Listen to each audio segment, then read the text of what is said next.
Hi there. Thanks for joining us. My name's Tony Barbone. I'm the Managing Director of Private Mortgages Australia, and I'm going to be talking to you in this webinar about private lending in 2019. So look, we have a great deal to get through, so we're going to jump straight into it. So let's have a look at the landscape in Australia. So the Royal Commission, as we all know, the Royal Commission unfolded and it revealed quite a lot of interesting things. And here is the aftermath that we're all dealing with. So let's have a look at what the banks are now doing as a result. The banks are dismantling their third-party channel.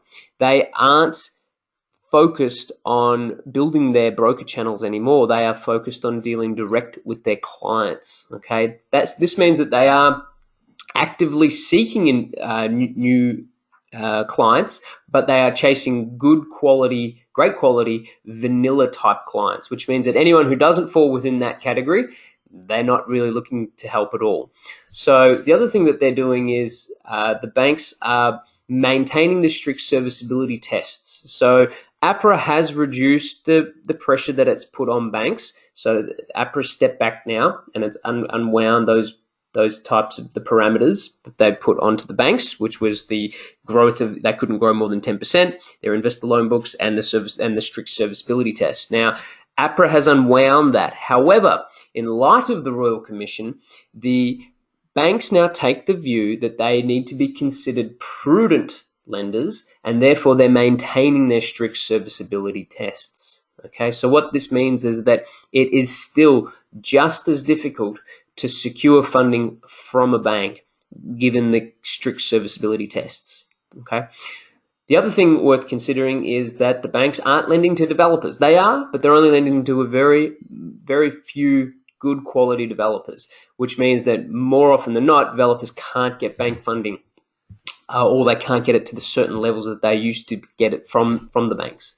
So what we think has happened is that this has created the perfect storm for referrers to be able to make new revenue streams by working with their clients, securing privately funded credit. Okay, so this is really what we're going to be talking about today, and we're going to be going into the details of how PMA has really structured itself to work with referrers so that we can get win-win outcomes for borrowers, referrers, and for us as well as PMA, the lender. Okay, so let's keep moving. So here's our private loan products. So we have first mortgages from 9% per annum, loan terms from 3 months to 24 months, and loan sizes from 100,000 to 10 million. Now I just want to sort of split this in half. So we have, when we're lending against as-is security, we have interest rates from 9% per annum. But when we're lending against as-if complete security, so for development projects, our interest rates are really starting from the early teens. So that's really the starting point. The other thing is that our loan terms, although 3 to 24 months, we can cater for loans in that space. An average loan for us is usually around 12 months. So just to give you a bit of an idea. We also provide second mortgages. Our rates are from 15% per annum, 3 to 12 months, and 100,000 to $2 million. Let's split this in half as well. The interest rates that start from 15% per annum. Now that is based on as-is security. If it is, we are lending against as-if complete security, or for a development project, the interest rate will be a little bit higher given the additional risk. So interest rates are really starting for when we're lending against as-if complete properties. The from rates for second mortgages is really late teens. Okay, so just want to split that in half. Now, the other thing worth mentioning, all of our loans come with the component of prepaid or capitalized interest, which means we don't need to look at serviceability because the loan's been paid for upfront. So I'll give you an example. Let's say we do a 6-month loan. It's prepaid for 6 months, so that the borrower doesn't have to make any loan payments during the 6-month period. And then at the end of the 6-month prepaid term, we'll provide, say, 3 extensions where they can just service the interest rate on a month-to-month basis for a maximum of three times. So that really gives you an idea of an example of a loan. Now, we might dial up. There might be a bigger prepaid loan term.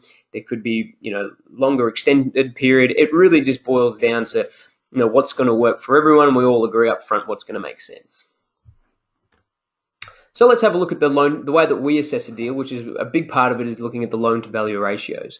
So on the far left side of the table, you will see the different sectors that we lend against. So we've got residential, commercial, industrial, land development, and rural. So we really lend on all types of security.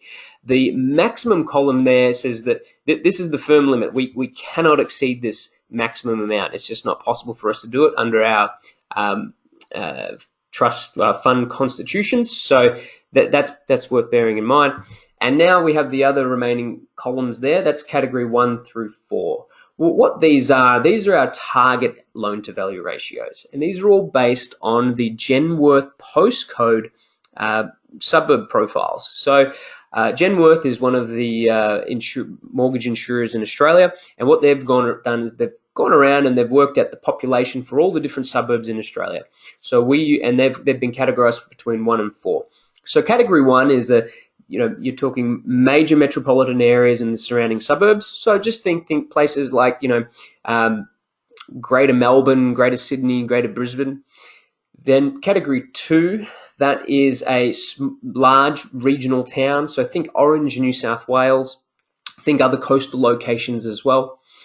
Category 3 is the smaller regional towns, and category 4 is what we've come to affectionately know as whoop whoop. It's really in the middle of nowhere.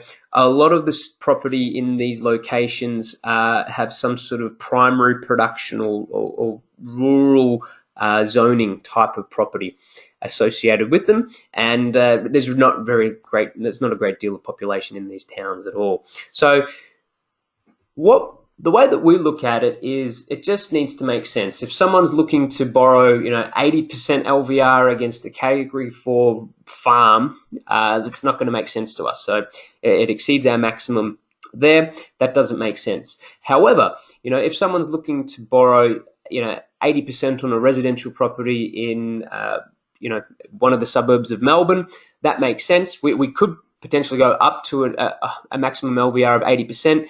It could be a situation where the property's been sold at auction and they just have to wait 3 months for the property to settle, or it could be that we've been provided some additional security over some other properties as well. As long as it makes sense, we can work within these parameters, but nothing's set in stone. We are private lenders, and it's all about problem solving and making transactions fit together. So let's have a look at the way that we look at a development project. So if you see here, you've got the 4 different levels of funding. Down the bottom, we've got the senior debt, followed by the mezzanine debt. Then you've got pref equity, and then you've got common equity. So the top 2, this is a space that, this is really the developer putting their own funding into the project, their own capital into the project, and their groups of investors. But where we play at the moment is in the senior and mezzanine debt. We do have ambitions to move into the pref equity space, but we're not there yet. But at the moment, we regularly do senior construction funding and mezzanine funding as well for development projects. As you can see there, there is a much lower risk profile further down the capital stack, and a much higher risk profile further up the capital stack. And that's where the top 2 portions, common equity and pref equity, that's really more of a combination. That's really what you're doing there is you're carving up profit, okay? Whereas on the debt side of things, you're really basing it on an interest rate, okay? So senior, the thing to bear in mind is that the senior debt position is the most risk-averse position to be in on a development project. They're the last ones to put their money in, and they're the first ones to get their money paid out at the end of the project. Okay. Now, we Private Mortgage Australia, we have a couple of examples coming up. We'll show you the different types of transactions we've recently done in either a senior position and a mezzanine position. So let's have a look at the products that we have. So senior finance, as we've just gone through, that's when we're secured by a first mortgage on the development project. We can do this up to 24 months, but more often it's usually around a 12-month term for the types of projects that we fund.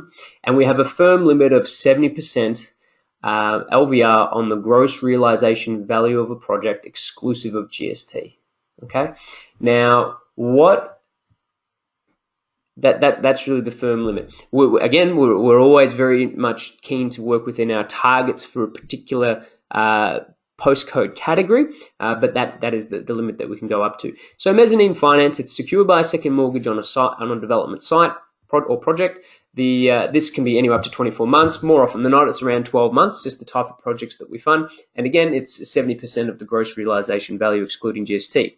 Completion finance, that is which we secure our position by way of a second mortgage. And these are really for much shorter time frames. Completion finance really is, we would come in towards the end of a project if there's been a cost blowout and they just needed some top-up funding just to see them through to completion. Once again, our firm limit is 70% of the gross realization value excluding GST. So let's have a look at the timing. So senior finance and mezzanine finance, they get drawn down at the start of a project when you really drill down into it, and mezzanine finance provider releases their funds before the senior finance provider. The senior finance provider is always the most risk-averse position. They put their money in last, and they get their money back first when pre-sales kick in. As you can see there, completion finance happens towards the end of the project. So let's think about it like this. Maybe there's been maybe they've hit rock.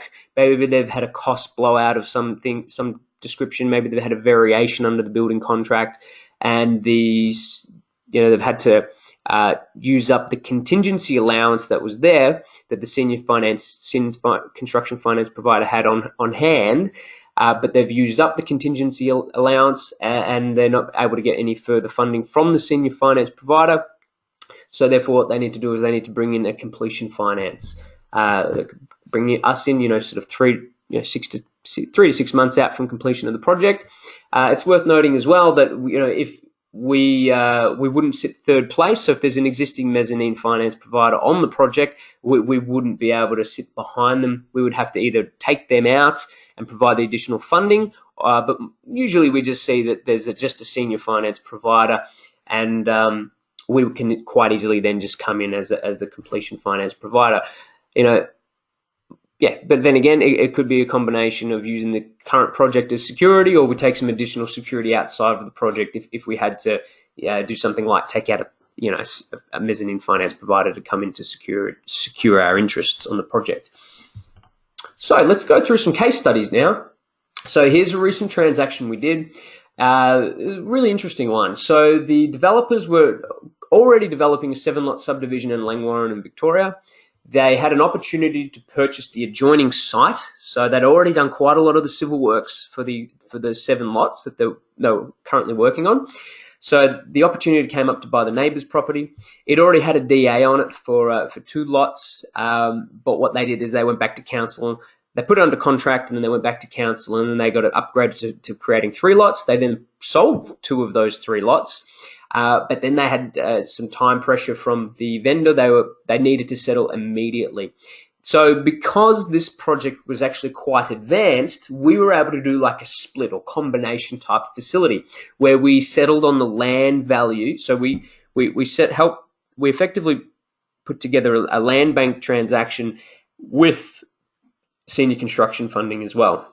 So what we did is we lent 70%. So they purchased the property for $950,000, and they had a valuation. We valued the property, the end value of all 3 of the newly completed lots at 1.559 exclusive of GST. The first mortgage we provided was $1,013,000. We provide 70% of the 950, so we helped them settle the land acquisition straight away, and then we held back the cost to complete the civil works needed to complete the 3 brand new lots. And upon completion, our facility limit was only 65% of the as if complete value, excluding GST. Okay, so the interest rate we did for this was 15% per annum, which was also inclusive of a 4% per annum line fee. So the facility was only charging interest at 4% when it's unused, but then when the facility is drawn, it's being charged at 15%. Okay, so it's actually not like put it this way: we don't actually charge 15% on the entire facility because it's not all drawn at once. So we only charge the 15% when it is drawn. That's the typical way that we use a line fee for senior construction funding when the drawdowns are progressive in nature. So this particular transaction had a 6-month capitalized term, and we always provide extensions. This one also had, I think, it was 3 additional extensions as well. So the next one that we have here, this is a case study for a mezzanine finance. This one was another interesting one. The developer or the borrower had purchased a site in Glen Waverley in Victoria. They had plans and permits in place for 3 townhouses. They wanted to build to keep, which doesn't really make sense if you live in bankland. So if you don't have the serviceability to show that you can take on this additional debt, or you don't have pre-sales, well, it's going to be pretty difficult for you to be able to get this, get the funding in this current market. So the way it worked is we provided a second mortgage facility. There is an existing first mortgage facility with HSBC. So this was the facility that they used to settle the land in the first instance. And what we did is we put our mezzanine facility on the back of this one. So we put our 1.358 million, which covered the build cost and capitalized interest for the 12-month term. It came in at 64% of the end value. Okay, there was no pre-sales on this one.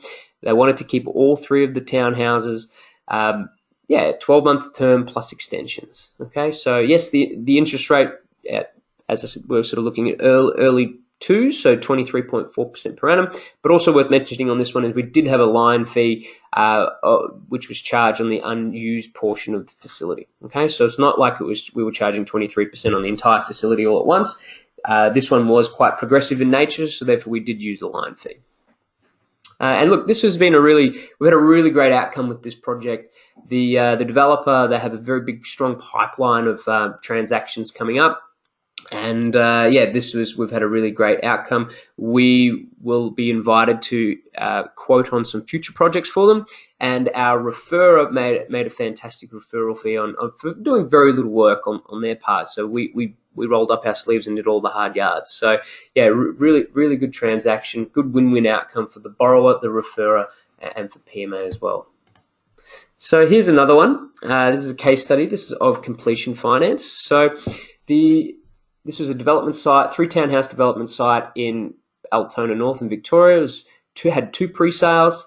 They were self-funding the project and they just ran out of cash. Okay, so they were unable to get bank finance because this was their first project, so they were inexperienced, they had incomplete security, and they didn't have the serviceability to take on the additional debt load. So that we had an as-if complete valuation of 1.95 million. There was an existing first mortgage from La Trobe in place for 520,000. This was the facility that they used to acquire the site, the project. We provided a $435,000 second mortgage. It was a 49% LVR, and we did this at 22% per annum. Very, very short term. It was only 2 months, and they took up 2 additional extensions as well. Great outcome. We managed to turn this around very quickly for them. It was one of those situations where the builder had walked off site because they were owed $300,000 and they weren't prepared to do any more work. So the builder was very happy to see us come in, and we provided the funding for them very quickly, and we had a great outcome. The pre-sales kicked in, paid us, the first mortgagee and us out very, very promptly. So that just gives you an idea of how we came in late to the project for completion finance.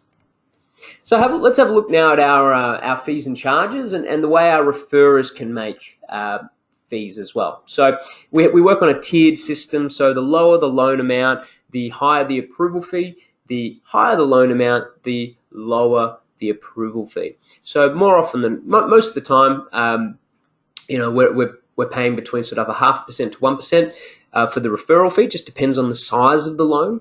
The other thing worth mentioning is that we also allow our referrers to set a service fee So this gets, so perhaps a referrer might have an executed mandate. What we would do is we would just include that in our indicative letter of offer as the service fee, okay? And then that when the loan settles, the service fee is then paid to the referrer in addition to the referrer fee. So if a referrer fee doesn't have a mandate, that's okay. We can just all agree up front that the service fee gets put in there for the referrer to be paid at settlement.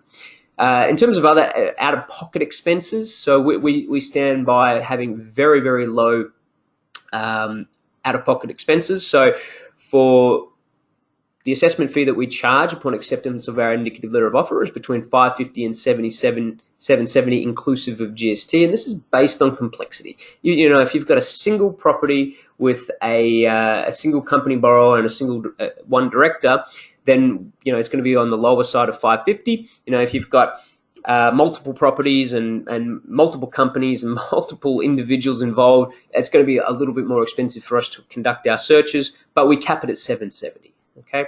The other thing that works on a flow-through basis is all the valuation and quantity surveyor fees, if they're required.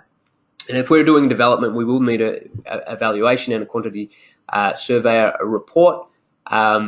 But if we're funding something that's non-development related, like for instance paying out an ATO debt, given the situation, sometimes we can work off our using desktop valuations, but it depends on the circumstances and the size of the loan, etc. Whenever we do have to use a third party to provide us with their expert reports, it's always done on a flow-through basis and it's done at cost. We often get 2 quotes, provide them to the borrowers, and then they can choose which one to proceed with. It's always worth bearing in mind that sometimes we need to get things done very quickly given time constraints that we might have for a particular transaction. We do have priority services with some of the valuation firms that we work with, but that does come at a premium. So before we always make everything clear to our borrowers and our referrers up front before any decision to proceed is made. The other thing is legal fees. We have to document every single transaction. Our solicitors have to document it. These are always at cost on a flow-through basis. They're usually around sort of $3,000 to $4,000 based on complexity. If you have multiple individuals and companies and properties, it's going to be more expensive because there is additional work for the solicitors. Whereas if it's a very simple transaction, it's going to be in the lower end of the scale, usually around sort of $3,000. So here's the other way that we reward our referrers, and that's using our Referral Rewards program. So it just works on loan volume. It's very straightforward. So if you settle a $500,000 loan with PMA, we'll give you a $250 gift voucher for, and it's of your choice.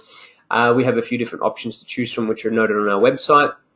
And the way it works is it just scales up from there. So if you do $1 million, it's $500, $2 million, $750, and $3 million, $1,000 gift card. Now these are all cumulative. So if you did a transaction with us for $6.5 million, I think I've added it up right, we will actually give you all of those gift cards. Okay, and then you would also qualify for the PMA Platinum Playground once you exceed $3 million worth of loan volume with us. Okay, so it just makes it's sort of the maintenance program that we have to say thank you. You just have to write $500,000 worth of new loan volume with us in a 12-month period, and we'll give you another $500 gift card. It's just another way that we say thank you to our referrers. They are the lifeblood of our business. Over 95% of the loans that we write come from our trusted referrers, and we want to keep it that way. So this is the process that we go through. We've got a really simple application form. We call it a quick app because it's only 1.5 pages, and the last half of it's 2 pages, and all of the information is really captured in the first 1.5 pages. The last half of the page of the second page is just there for notes. So we just need all the really high level information so that we can do our initial assessment, and then we can issue our indicative letter of offer. And the indicative letter of offer has our indicative rate, term, LVR, assessment fee. It's very straightforward, assuming everything stacks up. This is how we can do the transaction. Once the indicative letter of offer is accepted, we then conduct our due diligence. We turn that around very quickly, and then we move to the letter of offer, loan documentation, and settlement. It's very streamlined. It's taken a lot of years of trial and error on our part, but we've managed to get the bugs out. So yeah, we've got a process here that works very well, so we can provide timely and quick decisions to our referrers and our borrowers, and we can get those speedy approvals that everyone's going to need, that people need in certain circumstances. So we just want to walk you through as well the way that we qualify a deal, what we call our first filter. This is going to speed things up and save everyone a lot of time. So the first thing that we look at is the proposed loan, is it non-coded? So there's two types of credit in Australia. There's credit that's provided for domestic or consumer purposes. PMA doesn't do any of this because we don't have a consumer credit license. Therefore, we only provide non-coded or non-consumer type of credit. Okay, so it just needs to either be for a company borrower or a genuine business purpose. And if that's the case, then yes, we can proceed with the transaction. The other thing is, is a borrower prepared to pay at least 9% per annum against as-is security properties, or early teens for senior construction funding? So are they prepared to pay at least what our minimums are? So if they're not, go to the bank. Why would they be coming to us? Okay. The other thing is postcode and LVR. Is what they're looking for. Is it going to make sense? Are they looking for an 80% LVR development on a Cat 4 rural property? That's not going to make sense to us. Or are they looking for, a 65% senior construction funding on a property in Metro Sydney? Yeah, that'll probably make sense to us. Okay, so and it's really working with the referrers and the borrowers to make sure that we can put a combination together that works. Sometimes it might be high LVR on one property, but we've got support from collateral security properties to bring the LVR down. So there's more than one way to tackle a scenario, and we want to exhaust all of that before we say no to it, at least. So the other thing is the exit strategy. So serviceability is not required for our loans, but we want to know how do they intend to repay the loan in such a short period of time. If it's a development project, it's pretty straightforward. It's usually going to be a sell down of some of the finished stock, so pre-sales, or it could be a refinance of the residual stock. That's very straightforward. In other situations, it might be we're paying out an ATO debt and they're intending to refinance. As long as it makes sense, then that's okay for us. The other thing is, why can't the borrower get bank finance? This is really important. We say if you can get bank finance, go to the bank. They're always going to be a lot cheaper than us. But why can't they get bank finance? We need to know upfront, what we're dealing with. Okay, and when, of course, does the borrower need to settle? Are they under time pressure? Have they purchased a property and do they need to settle immediately? We need to know upfront so that we can all work on the same. We're all singing from the same hymn sheet, and we need a cooperative borrower. If we're working on a very, very strict deadline, yes, we can turn loans around very quickly, but we need a very cooperative borrower to provide us with all of the information that we need to do all of our searches. Okay, so that's really important. Yes, we can do it, but we need to know upfront when D-Day is, when we all need to settle the transaction. So that's really the first things that we look at. Assuming all that stacks up, then we can move into documenting an offer and getting it out. So I'm going to tell you all something that is probably going to shock you all a bit, but hear us out.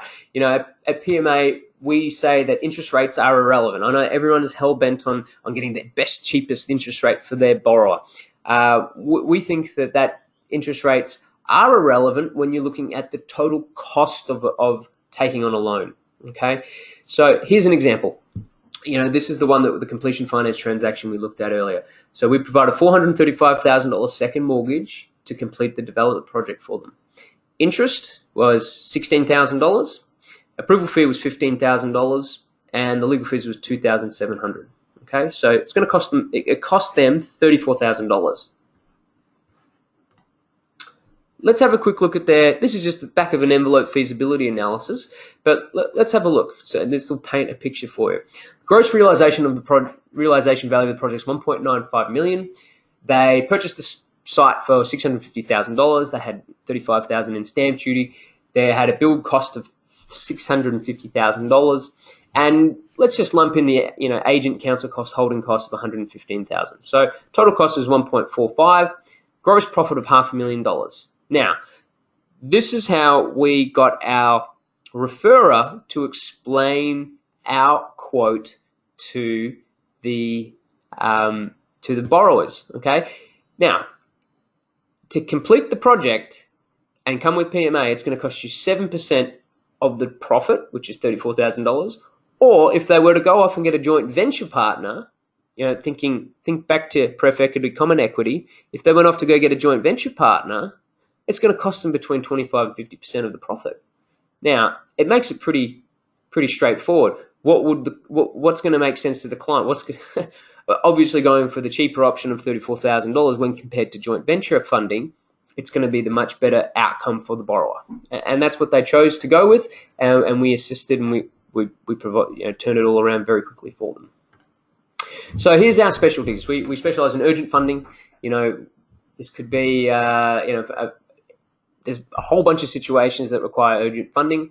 We also do development funding, so it might be settling a land bank that they've purchased a property 12 months ago. They've got plans and permits, and they need to settle because the bank said no because they've changed their policy because 12 months have come and gone. They need to settle in a week, and otherwise they're going to go under a rescission notice.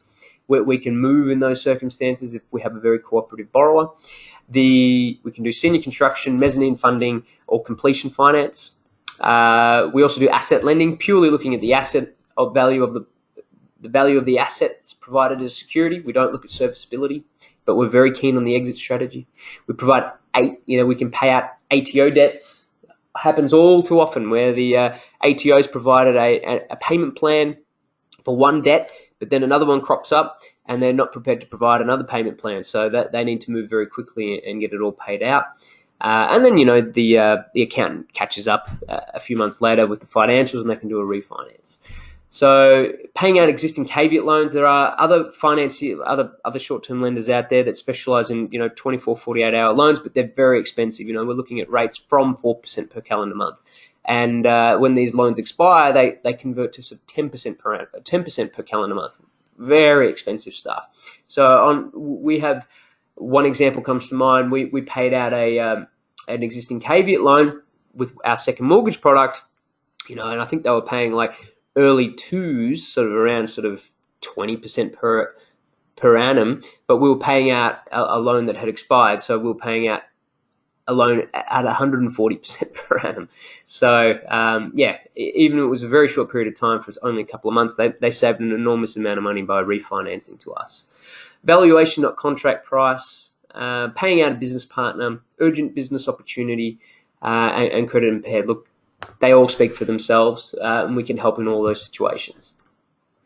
So just before we finish up, I just want to tell you about the PMA way, the way that we really, our ethos. Now, we're all about cleaner loans for better results.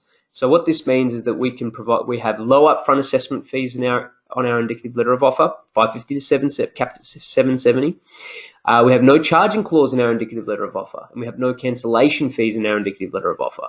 We've seen this happen on too many occasions where a private lender has issued a letter of offer. It says a from rate of 1% per calendar month, and then they go and get the final loan documentation from the solicitor, and the interest rate's 4% per calendar month on the loan documents.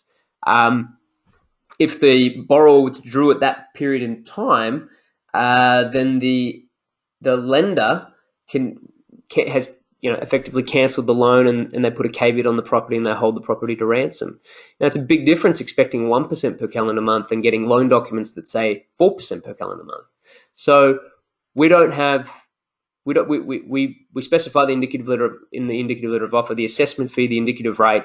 There's no charge, no teeth in the indicative letter of offer. Okay, we're all about cleaner loans for better results. We do our valuations for reasonable values. We work for reasonable values. They're either for mortgage security purposes or for fair market value. Okay, legal fees are all at cost on a flow-through basis. We rebate any unused interest on our extension payments. So, give you the example: 6-month prepaid loan. the loan prepaid period comes to a close, and then they extend for they pay 1 month in advance, and then 2 weeks later they refinance. Okay, so we rebate the unused 2 weeks at that point in time. Okay, we have custom built software, which we have spent an enormous amount of time building up our software. So we have systems in place to be able to provide to do faster deal processing, so that we can provide a better timely service to our borrowers and our referrers. Okay, we have a high level of repeat customers, and we have a high level of repeat referrers. Once we do transactions together, we're going to do more transactions together once you get to see what we're capable of doing. And we really do all this with a win-win approach to lending. Okay, we want to set up our borrowers for success, and we want to keep doing business with our referrers. Our referrers are the lifeblood of our organization, and we want to make sure we do right by them. So that's just how we look at things, and that's what we do.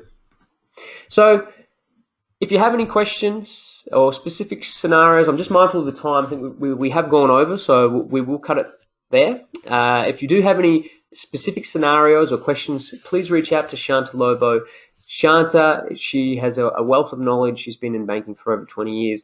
She's been with us for quite a while now, and she handles all of our quoting of all of our new opportunities. So please reach out to Shanta, and I'm sure she'll be happy to hear from you and chat to you about any of the scenarios that you have. Okay, thank you for your time.